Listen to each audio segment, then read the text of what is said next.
Assalamualaikum warahmatullahi wabarakatuh. Selamat siang teman-teman semua.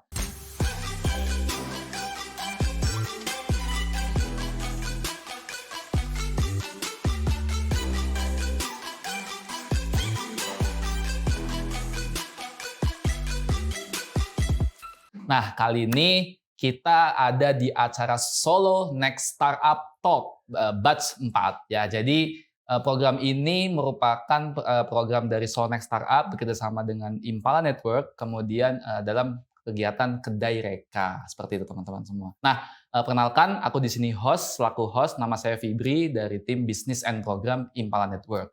Nah, pada kesempatan siang kali ini teman-teman, jadi kita sudah kedatangan tamu yang sangat luar biasa dan dalam sesi talk show keempat ini kita akan membahas tentang legalitas hukum di startup dan UMKM. Wah, ini biasanya kalau legalitas ini jadi satu momok seperti itu. Nah, tema kita adalah What's Your Business Legality Status bersama dengan Kak Christine dari Asisten Special Project dari Kontrak Hukum. Selamat datang. Selamat datang, terima kasih. Iya, nah ini mungkin Kak Christine bisa cerita dulu nih, mungkin Kak Christine di Asisten Special Project itu seperti apa, kemudian kontrak hukum seperti apa, mungkin dijelaskan dulu kepada teman-teman semua. Halo semuanya, salam kenal. Nama saya Christine Natalia Siahaan. Saya dari tim Asisten Special Project Kontrak Hukum. Nah, kontrak hukum itu merupakan startup perusahaan penyedia jasa legalitas, gitu. Dan kita semuanya melakukan dokumen tersebut, memproses dokumen tersebut dengan teknologi. Jadi sudah pasti cepat, akurat, dan juga biayanya juga hemat. Oke, cepat, akurat, dan biayanya minim seperti itu. Wah, luar biasa banget ya. Ini jadi bisa menjadi satu harapannya bisa ngebantu teman-teman startup dan UMKM juga ya. Karena mostly mereka sangat sulit nih Kak. Jadi kayak mereka nih punya bisnis, punya startup, dan kemudian akhirnya legalitinya gimana nih kayak gitu. Nah, mungkin bisa ceritain sedikit nggak Kak Christine kalau misalkan di legal hukum itu teman-teman kontrak hukum itu seperti apa sih teman-teman legalitinya kayak gitu? Mungkin sedikit. Maksudnya gimana, sorry? Kalau misalkan dari teman-teman startup sendiri yang sudah ditangani oleh teman-teman kontrak hukum seperti apa mungkin? Bisa ditahan sedikit atau mungkin ada satu contoh UMKM yang pernah di-handle langsung oleh teman-teman kontrak hukum? Oke. Saat ini kontrak hukum sudah memproses dokumen sudah kurang lebih 6.000 gitu, dari 6.000 startup atau UMKM gitu kan, gabungan dan lain sebagainya gitu. Dan kami sudah berdiri sejak di tahun 2018 gitu kontrak hukum sendiri. Oke, 6.000 dokumen ya, keren banget sih ini. Nah, 6.000 startup dan 6.000 juga startup. iya. Wah, keren banget. Gabungan dari startup dan juga UMKM. Wow, keren banget ya. Ini kalau teman-teman bisa tepuk tangan ya online gitu kali ya. Oke, thank you banget. Ya, nah kita lihat ya, ini kita akan masuk ke dalam sesi talk show Kak Christine. Jadi nanti kita pengen tahu nih lebih banyak tentang aspek legalitas dalam startup seperti apa, begitu dan harapannya bisa membantu teman-teman startup dan UMKM itu dari sisi legalitas begitu ya. Nah, jadi gini, mungkin ingin saya tanyakan gitu ya Kak Christine ya. Nah, kenapa sih kita itu misalkan sebagai seorang pemilik startup atau pemilik UMKM itu harus mengurusi aspek legal? Oke. Mengapa kita mengurus aspek legal gitu kan? Karena perusahaan kita gitu ya kan, tentunya harus terdaftar gitu kan. Karena nantinya jika perusahaan kita tidak terdaftar gitu kan, kita sudah ada peraturan pemerintah gitu yang menyebutkan bahwa setiap pelaku usaha harus memiliki legalitas. Jadi setiap usaha harus memiliki legalitas begitu ya. Dan teman-teman kontrak hukum ini bisa membantu seperti itu ya, Kak Christine. Nah, berbicara mengenai kekayaan intelektual nih ya, Kak Christine ya. Nah, apakah kita perlu nih membuat atau mengurus gitu ya kekayaan intelektual dari produk yang kita miliki, dari startup itu sendiri atau dari UMKM? Kita perlu mengurus kekayaan intelektual tersebut. Kita perlu mengecek gitu kan, apakah brand yang kita gunakan, logo yang kita gunakan sudah digunakan oleh orang lain. Tidak hanya logo, juga ada nama seperti gitu ya kan. Dan juga untuk mensecure logo kita, brand kita tersebut, tentunya kita harus juga mendaftarkannya gitu. Oke. Nah, sejauh ini teman-teman dari kontrak hukum sendiri nih, itu banyak permasalahan apa saja sih startup yang UMKM yang datang ke teman-teman kontrak hukum itu, mereka bermasalah dengan itu dan biasanya mereka ini awalnya mereka nggak tahu berarti ya sama sekali untuk itu dan kemudian dari teman kontrak hukum memberikan edukasi dulu atau langsung ditangani saja, biasanya seperti apa kalau dari Oke. Nah, kalau dari kontrak hukum sendiri gitu, biasanya kita mekanismenya adalah kita di platform kita, di website kita nanti ada chatbot gitu kan. Jadi sebenarnya kontrak hukum itu sangat simple gitu ya kan. Jadi kita masuk ke dalam website kami, di website kami nanti di situ ada banyak layanan yang kami miliki gitu kan. Nanti bisa diklik misalkan mau pendirian PT, mau brand checking gitu kan. Nanti di situ sudah tertera. Dan di situ tidak hanya layanannya aja, tapi harganya pun sudah tertera gitu. Jadi kita tidak pesan layanan tapi nggak ada harganya. Tiba-tiba muncul berapa, nggak kaget? Sekian puluh juta gitu ya kan. Nah, jadi harganya sudah ada di situ gitu kan. Nanti kita akan minta tentunya detailnya ya, nama perusahaan dan lain sebagainya gitu kan. Nanti di terakhir akan langsung ke proses pembayaran seperti itu. Dan misalkan bingung gitu kan teman-teman mungkin bingung kan, aduh ini brand checking perlu gak ya atau enggak, aduh ini namanya nih apa ya gitu kan, dari layanannya gitu kan, kita ada chatbot gitu. Jadi sudah pasti teman-teman kita pun membantu dan tidak meninggalkan seperti itu aja. Gitu. Ada chatbot itu untuk membantu teman-teman startup dan UMKM dan mereka bisa tetap terguide lah ya seperti itu. Oke, thank you, keren banget sih. Nah, sebetulnya ada beberapa pertanyaan juga nih Kak Christine ya. Nah, kalau ya bagi perusahaan rintisan yang baru dibentuk nih ya Kak Christine ya, tuh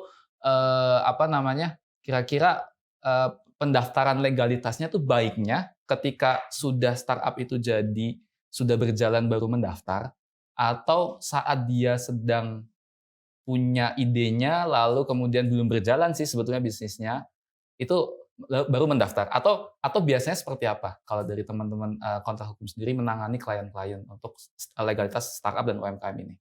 Oke, tentunya ketika kita baru mau membuat perusahaan gitu ya, tentunya kita harus membuat legalitasnya terlebih dahulu gitu ya kan. Sama seperti yang tadi saya sebutkan di awal gitu kan. Jadi perusahaan kita lebih sustain, lebih berlangsung lama gitu kan, dan juga taat peraturan seperti itu.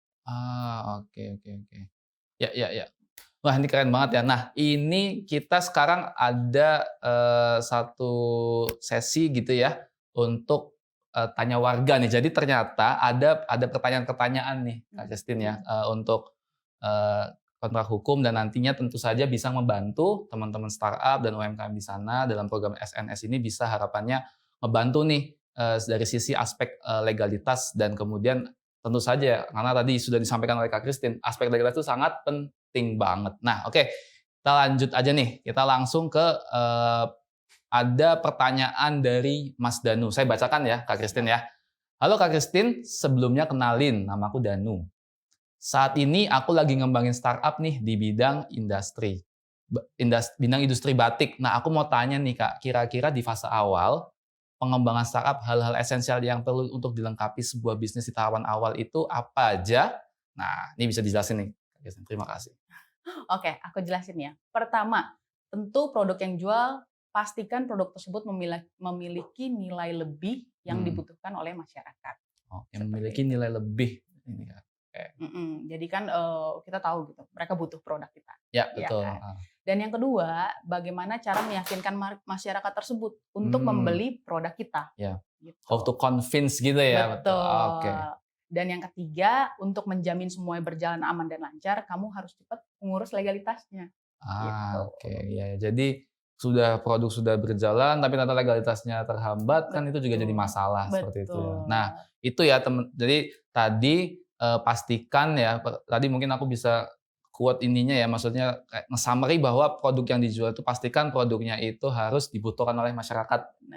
Dan kemudian yang kedua adalah meyakinkan masyarakat nih produknya, jangan sampai produk-produk yang tidak jelas juntrungannya gitu ya Kak. Kemudian yang terakhir Kak Christine tadi menjawab adalah harus diurus legalitasnya seperti itu ya. Nah ini semoga bisa menjawab ya pertanyaan dari Mas Danu. Nah ada lagi nih pertanyaan dari siapa ini ya? Wah ini pertanyaan langsung aja saya sebutin nih pertanyaannya nih. Nah pertanyaan selanjutnya nih Kak Christine ya. Ini dari email namanya Kak Christine. Nah pertanyaannya adalah seperti ini. Pertanyaannya teman-teman pengusaha gitu yang mengembangkan startup dan mereka masih belum sadar akan pentingnya legalitas. Nah, mau nanya dong Kak, pada tahapan apa kita perlu untuk merekrut profesional begitu ya untuk menangani isu legalitas dari perusahaan? Oke.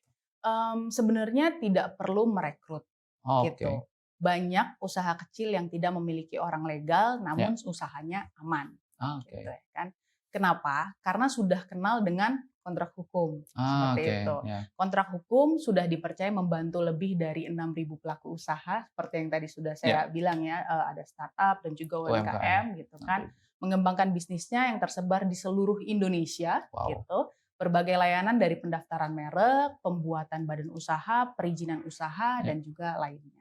Wow, jadi ini ya, jadi tadi kalau men-summary sedikit sebenarnya nggak perlu ya merekrut dari ini ya, cukup sudah banyak usaha kecil yang tidak memiliki orang legal namun usahanya masih aman. Nah, sudah dibantu oleh teman-teman dari kontrak hukum sendiri ya. Wah, keren banget sih. Jadi ini satu sesi yang sangat spesial begitu ya, karena memang startup dan UMKM ini mereka yang sedang berusaha supaya produknya ini laku, tapi ternyata saat sampai di perizinan atau terkait legalitas nih kemudian mereka mental kayak gitu ya. Mungkin ada pernah dari teman-teman kontrak hukum mungkin Kak Christine pernah ada mungkin satu startup mungkin yang bisa dijelaskan yang menggunakan jasa dari teman-teman kemudian akhirnya mereka startup itu dan UMKM itu bisa melesat seperti itu, apakah ada satu cerita kayak gitu Kak Christine?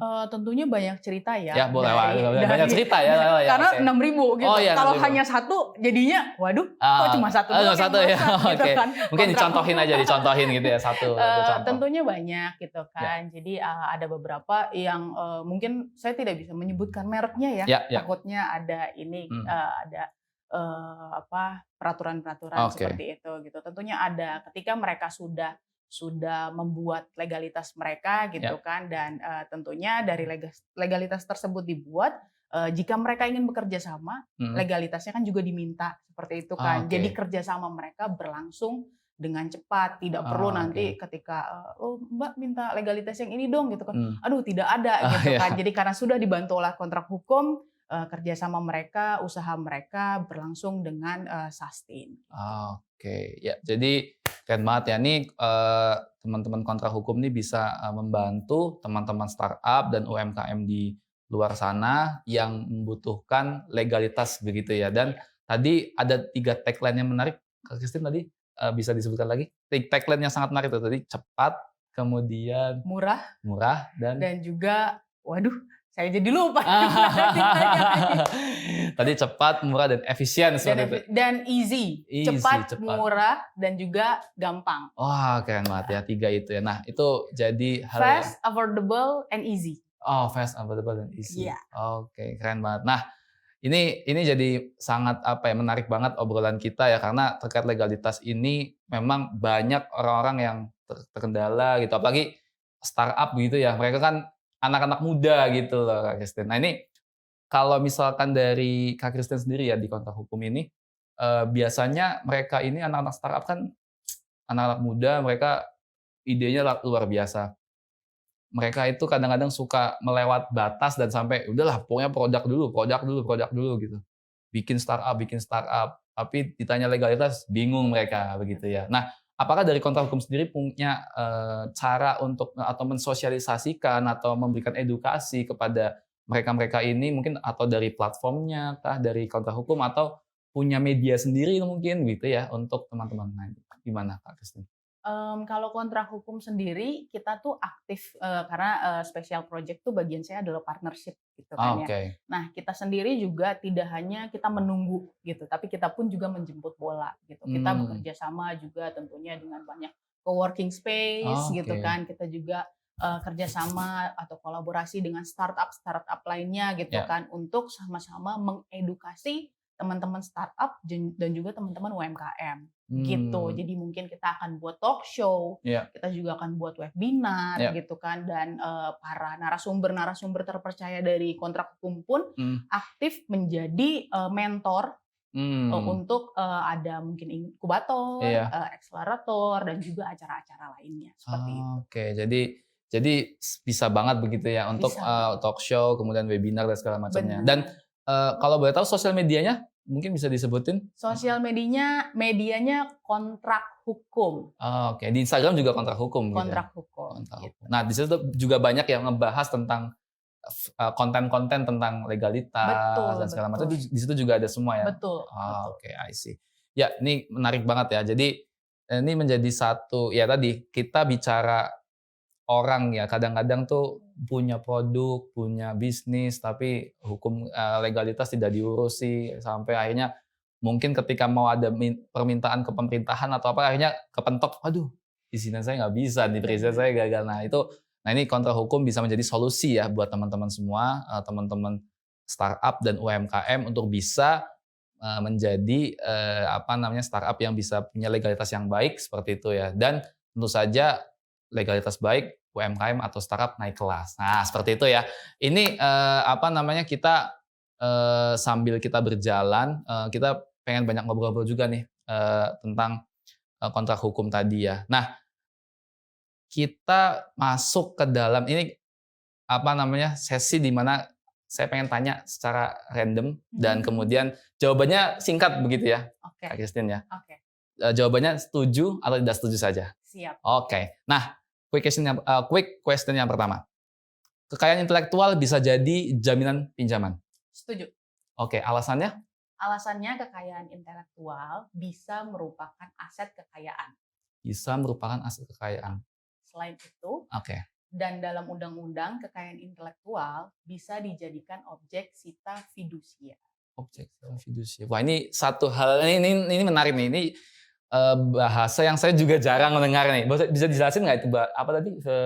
Objek sita fiducia. Nah, itu apa itu? Honestly, saya nggak tahu. Honestly, saya nggak tahu. Tapi itu dalam apa? Maksudnya dalam apa nih? Undang-undang, dalam tertulis seperti itu. Tertulis dalam undang-undang gitu. Honestly, kalau misalnya kita mau ngomongin lebih lanjut mengenai objek sita fiducia, saya perlu menampilkan narasumber yang udah pasti tahu. Tapi objek sita fiducia itu ya. Oke, kekayaan intelektual. Oke, setuju ya, kekayaan intelektual bisa jadi jaminan pinjaman. Nah, yang kedua nih, mengurus legalitas usaha itu mahal. Tidak setuju. Oke, alasannya kenapa tidak setuju nih? Alasannya perkembangan teknologi memungkinkan semua proses yang ada terdigitalisasi. Gitu. Dampaknya menjadi lebih mudah dan cepat sehingga dapat membuat harga layanan legalitas semakin terjangkau. Sih. Nah, ini juga jadi ini mungkin kalau misalkan sedikit ya, karena kadang-kadang orang itu ngurus legalitas tuh udah mikirannya gini. Aduh, ribet nih mesti. Aduh, ngurus aspek hukum, aduh ribet lah mesti ini gini-gini. Nah, itu kalau misalkan dari kontrak hukum ya ini sedikit menanyakan how to convince mereka gitu, meyakinkan mereka ini seperti apa? Cara meyakinkannya adalah seperti yang tadi tagline-nya. Cepat, murah, dan mudah. Selalu seperti itu ya. Cepat, murah, dan mudah. Ya. Berarti sesuai dengan tagline itu ya dan teman. Dan dengan tagline itu harapannya bisa nih ya untuk mengubah mindset teman-teman startup, teman-teman UMKM yang merasa bahwa aduh pokoknya ngurus legalitas itu sulit lah, biasanya berbulan-bulan nanti dokumen inilah itulah harus kayak gini, tapi enggak ya. Enggak gitu. Dengan kontrak hukum hal itu sama sekali tidak terjadi gitu. Karena kalau misalnya saya boleh tambahkan gitu kan prosesnya ketika misalkan kita order gitu ya kan. Kontrak hukum menjamin bahwa kita bisa menyelesaikan dokumen tersebut. Again, tergantung dari mereka punya permasalahan hukumnya ya. Maksudnya kayak detailnya seberapa banyakkah dan lain sebagainya gitu. Tapi secara umum kami memastikan bahwa setiap dokumen yang kami proses itu sudah bisa diselesaikan dalam waktu 5 hari aja. Wow, 5 hari aja loh teman-teman, keren 5 ya. hari 5 hari aja. berarti nggak nyampe seminggu malah itu. Nggak nyampe seminggu gitu. seminggu. Itu pun sebenarnya hanya 2 hari. 3 hari itu karena kita kan butuh proses untuk logistik kan ya. Ya, logistik. Benar. Jadi kita harus kirim dokumennya. Kirim dokumen gitu kan. ke misalkan dia mungkin dari luar kota atau apa gitu ya. Benar, seperti itu. Keren 5 hari. Oke, lanjut nih ya. Tadi dijelasin sangat-sangat lengkap oleh Kak Christine. Nah, yang ketiga, perbesar omset dulu baru urus legalitas. Tidak setuju. Kenapa tuh alasannya? Alasannya lengkapi legalitas dulu, baru hindari waduh, saya jadi ribet gitu kan. Lengkapi legalitas dulu, hindari sengketa yang berdampak merugikan bisnis sejak awal. Oke, ya. Ini sengketa. Jadi tiba-tiba ada sengketa yang tadinya niatnya omsetnya naik, malah rugi ya. Betul. Karena sengketa tadi. Ini benar banget ya. Jadi urus legalitas dulu teman-teman, baru harapannya bisa menghindari sengketa tadi ya. Dan itu kalau udah sengketa kan susah ya. Udah ribet banget asli urusannya. Oke. Nah, yang keempat nih. Ada quick question yang keempat. Produk yang sedang tren cenderung menjadi korban dari pembajakan atau pemalsuan produk. Setuju. Kenapa alasannya? Alasannya semua orang pasti ingin mendapatkan keuntungan dari isu atau topik yang sedang populer. Oke. Jadi biasanya lagi tren di sosial media apa, ikutin. Dulu tuh masih ingat kan, kayak mungkin Kak Christine pernah dengar es kepal Milo? Iya, betul. Es kepal Milo kan wah ada rame kan, ngikut semua pada jualan-jualan es kepal Milo. Ya ini ya. Jadi ini bahaya banget ya bagi pembajakan. Dan kalau ketika sudah dibajak dan dipalsukan produknya, terus gimana nih Kak? Maksudnya ketika mereka tidak punya legalitas hukum dan kemudian tidak punya ya secara legal itu. Kemudian kalau misalkan dia dibajak produknya, itu bagaimana kemudian? Kita tidak bisa apa-apa karena kita tidak punya bukti konkret bahwa hal tersebut adalah milik kita. Makanya ketika punya idea, legalitas itu penting gitu. Kita buat legalitasnya, sudah ada dokumentasinya. Jika itu mengandung brand atau juga logo dan lain sebagainya, kita pun perlu cek. Siapa tahu kita juga yang mencuri, ya kan? Iya benar kan? Jadi kita ngambil dari mana jangan-jangan gitu ya benar, kan? benar, Karena kan mungkin idea berdasarkan ilham atau misalnya penglihatan kita seperti itu kan. Nah, ketika kita sudah cek, baru kita register kalau itu tidak milik siapapun. Seperti itu. Nah, itu tidak milik siapapun itu dengan legalitas tadi begitu ya. Oke. Jadi yang kelima nih ya. Pemilihan bentuk badan usaha itu akan mempengaruhi perkembangan bisnis perusahaan. Setuju. Alasannya kenapa nih? Alasannya setiap jenis badan usaha memiliki keuntungan masing-masing.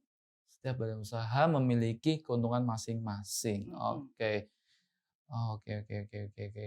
Nah, ini jadi tadi kita sudah membahas quick question dengan Kak Christine ya terkait dengan bagaimana cara kita mengurus legalitas seperti itu ya. Dan tadi sudah disampaikan banyak dan pilihan-pilihannya tadi ya. Dan Kak Christine juga sudah menjelaskan setuju dengan berbagai alasannya, tidak setuju dengan dengan alasannya. Jadi ini menarik sekali. Nah, sekarang mungkin kita ingin membahas tentang study case nih Kak Christine ya. Jadi study case yang kita ingin kita bahas adalah tentang bagaimana sebuah kedudukan ya di tempat Kak Christine. Jadi mungkin kita bisa mendalami atau dari teman-teman kontrak hukum sendiri yang kayak study case apa sih yang pernah dijalankan gitu ya, atau mungkin singkat walaupun tidak menyebutkan brand gitu ya, atau mungkin pernah menangani sebuah satu brand atau satu produk startup atau UMKM, kemudian mungkin tidak perlu menyebutkan produknya atau brandnya, tapi cukup dijelaskan detail terkait dengan prosesnya lah, kemudian habis itu dari situ kemudian mereka setelah mengurus legalitas seperti apa gitu, bisa dijelaskan mungkin Kak Christine? Prosesnya ini jadi ngomongin proses dari dari sebuah startup yang ingin mengurus legalitasnya gitu. Jadi ada startup datang ke kita gitu kan, mereka info ke kita bahwa saya mau buat jadi ada dua case ya, di mana mereka tahu apa yang mereka butuhkan gitu. Misalkan saya belum punya pendirian PT seperti itu ya kan. Jadi saya ini di awal banget gitu. Jadi saya membutuhkan saya butuh untuk pengurusan pendirian PT seperti itu. Jadi mereka datang ke kita. Tapi ada juga yang kedua adalah mereka sudah buat pendirian PT dan lain sebagainya, namun terkadang kita tidak memperbaharui perubahan-perubahan dari akta tersebut. Maka dari situ mereka kadang suka info juga ke kita gitu kan. Kita sudah ada ini, tapi ada perubahan ini dan ini. Gitu dia gunanya ada chatbot, nanti juga ada tim konsultan kami seperti itu kan. Nah, jadi dari mereka yang sudah tahu dan belum tahu, mereka akan ngobrol sama kita, konsultasi dengan kita. Setelah mereka konsultasi dengan kita akan sampaikan gitu kan. Jadi tidak begini. Jadi tidak ketika udah ngobrol terus langsung kita diem, terus langsung ngomong invoice. Jadi invoice yang berbicara seperti itu kan, kita enggak. Jadi kita akan di situ ngobrol. Kita akan ngobrol. Saya juga nanti bersama-sama dengan startup atau UMKM tersebut gitu kan, bersama dengan tim konsultan kita akan ngobrol. Yang Anda butuhkan adalah A, yang Anda butuhkan adalah B, gitu ya kan. Anda mungkin tidak memerlukan ini dan itu, tapi Anda memerlukan hal ini dan itu, gitu kan. Misalnya kayak checking, terus juga memerlukan pendirian PT, mungkin juga karena KBLI-nya sudah lama gitu kan, butuh pembaharuan KBLI gitu kan, sudah berubah dan lain sebagainya gitu kan. Nanti setelah itu kita akan informasikan ke mereka gitu kan. Nah, nanti mereka yang akan memutuskan. Oke, saya akan membuat tentunya kan harus sebenarnya ya. Dari itu semuanya harus dibuat gitu kan. Tapi again kita akan kembalikan ke mereka, mereka yang membutuhkan. Nah, ketika mereka sudah memutuskan, kami akan membuatkan invoice. Terus nanti melakukan pembayaran, tentunya nanti tetap akan kita dampingi gitu ya kan, akan kita dampingi karena nanti kan ada form-form yang harus dibuat seperti itu. Dan hebatnya lagi kontrak hukum, kita punya dashboard. Kita punya dashboard khusus untuk para pelaku usaha gitu. Jadi mereka bisa di dashboard tersebut bisa ternotis gitu. Oh, terakhir saya melakukan perubahan akta itu 2 tahun kemarin gitu ya kan.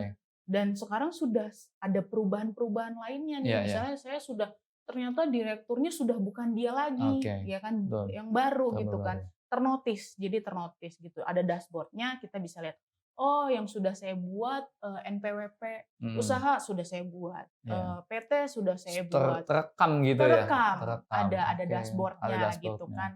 Dan ternotifikasi, dokumennya sudah selesai, dokumennya sedang diproses dan lain sebagainya gitu. Wow, jadi tadi ini ya apa namanya memang menariknya gini ya, kan kadang berarti kayak startup dan ini datang tapi langsung tidak, oh nih kamu harus ngurus gini, invoice gitu. Tapi ada momen di mana diskusi gitu ya, kalau kita bilang kita discuss atau mungkin kalau di bank tuh CS kali ya gitu ya, kita ngobrol gitu, kita ngadain apa sih kebutuhannya, ternyata oh kamu tuh kurangnya di sini loh, kamu kurangnya di sini gitu. Wah itu menarik sih, karena biasanya kan udahlah oh ya langsung aja lah ngurusin invoice, dan itu nggak seperti itu ya tadi. Wah ini keren banget. Jadi teman-teman malah jadi menambah pengetahuan dong dari sana. Jadi ketika mereka startup dan UMKM datang lalu oh berarti aku masih kurang ini nih ya gitu. Nah dari teman-teman kontrak hukum diedukasi ya, mengedukasi itu kepada mereka supaya kamu harus ngurus ini loh sebetulnya. Kalau kata founder kami ada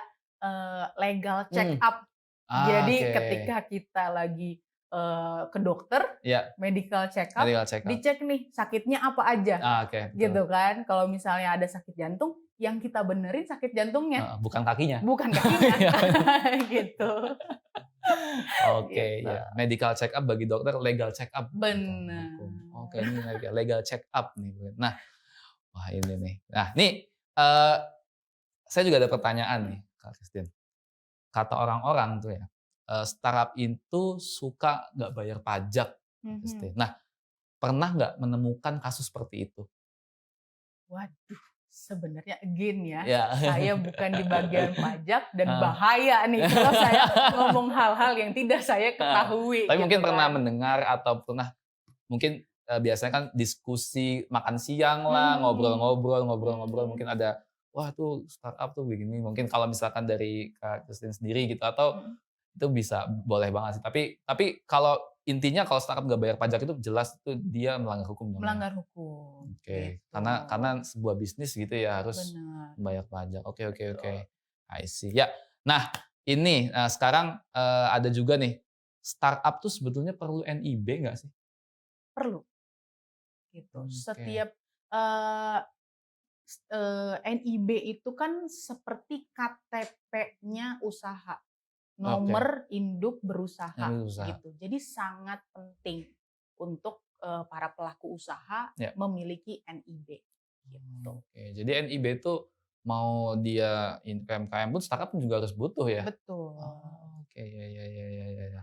Oke, ini jadi ini ya, apa ya namanya, jadi satu hal yang bisa kita lihat bahwa, eee, perusahaan buat teman-teman yang lagi punya startup dan yang punya UMKM ini pentingnya, mengurus legalitas karena tadi ya, karena ada permasalahan, brand kamu diambil lah, kamu nangis di situ ya kan, padahal udah bangun lama-lama ya, Benar. sudah capek-capek ngebangun brand, sudah capek-capek, promosi ke mana-mana, ternyata permasalahan legalitas menjadi menghambat dan itu mungkin mungkin bagi mereka, "Ah, itu nanti aja," menyepelekan gitu loh, Betul Kak Christine ya. betul. Ini memang kadang-kadang orang-orang itu suka menyepelekan. Nah, Mhm. harapannya kontrak hukum ini bisa hadir untuk ngebantuin teman-teman startup dan UMKM untuk, menyelesaikan permasalahan yang dari legalitas tadi ya. Pasti pasti. Oke. Nah, Eee, kita ini ya, apa namanya, legalitas kapan sih legalitas soal saham di suatu usaha itu muncul? Nah, ini jadi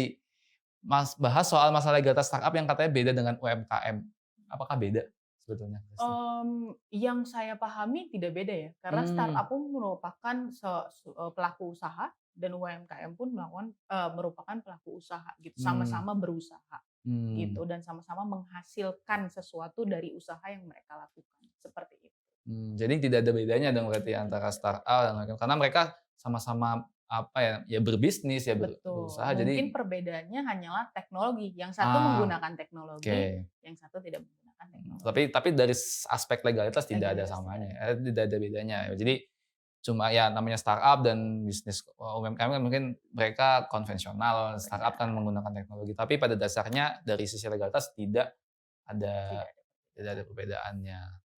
Nah, kalau misalkan, kita bicara terkait Ventura nih ya, Mhm. yang diperhatikan tuh sebetulnya apa sih kalau bagi, teman-teman Ventura kalau Kak Krisna? Yang diperhatikan bagi teman-teman Ventura ini maksudnya, ini ya, investor ya? Iya investor. Investor gitu. Sudah pasti pertama legalitasnya ya, Oke. karena kan again, seperti yang kita bilang di awal legalitas itu merupakan fondasi gitu Ya, kan, fondasi ya. fondasi sebuah badan usaha Betul, gitu kan kakinya tentunya. dong berarti itu ya? Benar, kalau misalnya tidak punya legalitas, jadi kan, Ventura atau investor tersebut jadi ragu untuk Mmm, untuk memberikan ya modalnya gitu kan, untuk menginvestkannya gitu ya kan. Kemudian setelah kita memiliki legalitas, ya, tentunya usaha kita seperti yang tadi, menarik bagi orang-orang gitu kan, oke memiliki potensi oke, gitu untuk, berkembang gitu, betul, milestone-nya meningkat dari, oke, tahap awal sampai tahap akhir, akhir, seperti itu. Dan tentunya, menurut again pemahaman saya, mmm, segala, seperti kayak, record-nya ter-record dong berarti ya? ter-record gitu kan, Jangan keuangannya pun ya, gitu mhm, kan, dan juga, mmm apa ya, fluktuasi oh atau, ya, ke kalau penjualannya, penjualan ya, hasil hasil penjualannya penjualannya, gitu kan, mhm, juga, menarik dilihat oleh para investor, investor, seperti oke. itu. Jadi kalau disimpulkan legalitas itu fondasi gitu ya Kak Christine Betul, ya? Karena fondasi itu kan berarti sangat ini ya, sangat penting ya, sangat ketika ibarat penting. kursi aja nggak ada fondasi, jatuh kita kan. Benar, gitu. Oke, Jadi iya, ketika kita misalkan, simpelnya ketika kita tidak punya NIB, berarti tidak didaftarkan dong. Oke. Gitu kan. Berarti itu pun sudah melanggar undang-undang pemerintah yang dibuat. Dan permasalahan tersebut tentunya akan merugikan pelaku usahanya sendiri. Gitu ya. Mereka sendiri yang merugi ya Benar, karena sebenarnya. ada sanksi. Ada sanksi yang diberikan bagi pelaku usaha yang tidak memiliki legalitas. Gitu. Oke. Nah, ini apa ya? Kalau misalkan nih, bukannya kalau memang sudah punya legality itu malah bakal dibeli gitu aja legal dan bukan produknya atau timnya, kayak gitu. Sorry, gimana maksudnya? Nah, bukannya kalau udah punya legalitas itu atau legality itu malah bakal cuma dibeli legalitasnya aja gitu. Tapi misalkan kayak kadang ada startup gitu, dia tuh cuma dibeli brandnya aja, tapi timnya tuh nggak diajak gitu loh. Christine ya. Jadi kayak dia membeli sebuah legalitasnya aja gitu. Nah, ini kalau dari pandangan Kak Christine sendiri bagaimana nih kalau misalkan kayak gitu? Kalau dari pandangan saya sendiri tidak setuju ya, karena bukan legalitasnya yang dibeli gitu kan. Again, legalitas kan merupakan fondasinya gitu ya kan. Jadi ketika startup terbentuk, ini kan ngomongin ya, ketika startup terbentuk, legalitas it doesn't matter gitu ya kan. Yang tadi disampaikan gitu kan. Itu matters karena merupakan satu kesatuan gitu kan. Jadi rumahnya adalah startup tersebut gitu ya kan, fondasinya adalah legalitas seperti itu. Oke. Ya.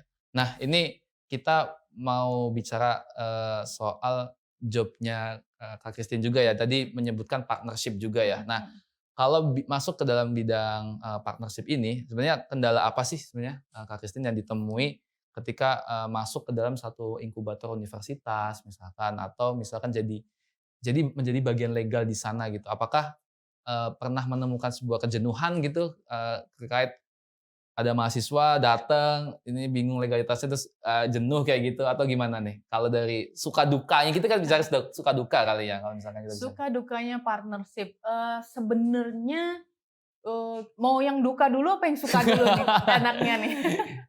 Ya duka dulu aja deh, nanti duka sukanya dulu terakhir ya. yang duka biar dulu. happy ending gitu.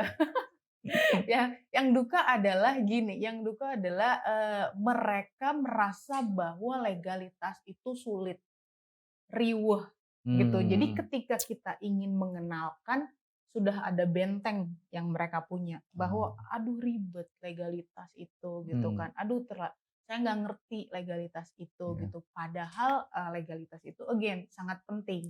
Seperti itu. Itu adalah dukanya. Jadi kadang again karena dari pesertanya bukan takut ya, kayak bingung dengan legalitas gitu kan, tidak merasa tertarik dengan legalitas, jadi rumahnya kayak tadi inkubator ya, jadi kayak merasa bahwa ini tidak menarik nih, jadi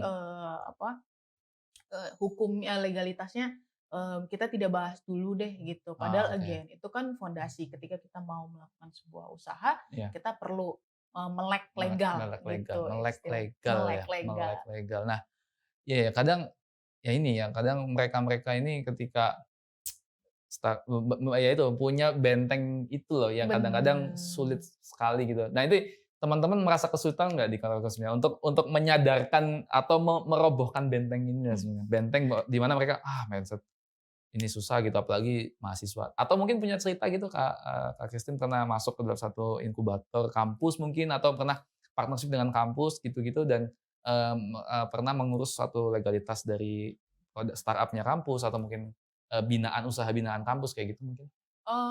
Kalau misalnya dari saya sih pernah hampir masuk pada saat itu gitu kan. Namun ketika kita ingin proses gitu kan ada kendala. Kendalanya adalah pada saat itu dari merekanya again gitu kan. Merekanya merasa bahwa legal itu terlalu berat. Namun kontrak hukum tentunya positif kan ya. Kita selalu bertindak secara positif. Kita nggak gampang nyerah gitu kan. Ketika memang mereka merasa hal itu sangatlah sulit, merasa hal itu tidak terlalu dibutuhkan gitu kan.